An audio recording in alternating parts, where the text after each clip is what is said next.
for 5 years. Did not take me 4, it took me 5. And there were a lot of reasons for that, including the fact that I always had to work while in school. I guess the life realities that my parents could not afford to send me to college. And so we did compromise in having me attend a local school and live at home while I did so. In some families, having the daughter of the family, in my case the oldest, attend school is a concern.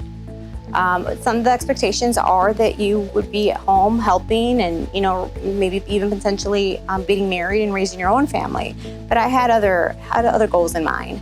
And so connecting with students at that level and letting them know that it's okay for them to also have those aspirations, that it's okay not to follow that traditional track that sometimes parents impose on us. I have to tell you that the greatest mentor of my life has been Chief Stuart McMillan.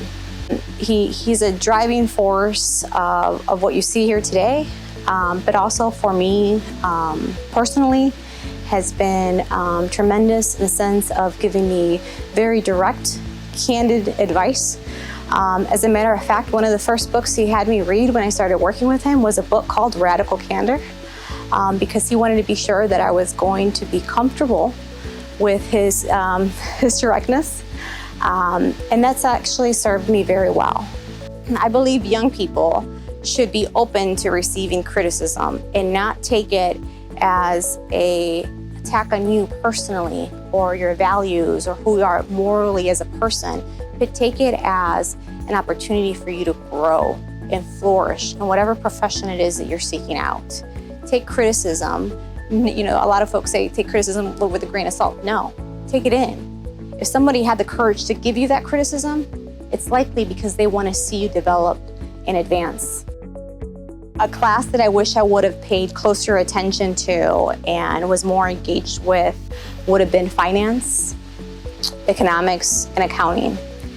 Every business transaction, every area, every sector on this earth has a piece of those. Que no lo practico todos los días, pero es una cosa tan importante de retener en tu trabajo, ahora en la comunidad. Hay muchos lugares donde solo hablan español cuando uno va de compras o de visita a algún lugar. Nunca te puede hacer daño en retener tu lenguaje. You know who you are at your core better than anyone. You know your thought processes, you know what needs to happen when, and if you don't, find somebody to help you navigate through that. But at the core of your human existence on this earth, you know what you gotta do, and don't stop unless you get there. Whatever that career track leads you to, don't stop because somebody said that's where you belonged. I had a high school counselor that told me that I should never go to college, that I should start looking at the trades. And sure, that was a very great option, nice option, but I always knew that I wanted to go to college.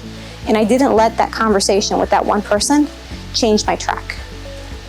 And so I would encourage young people to do the same. Listen, embrace it, but you know what you gotta do and go after it and do it.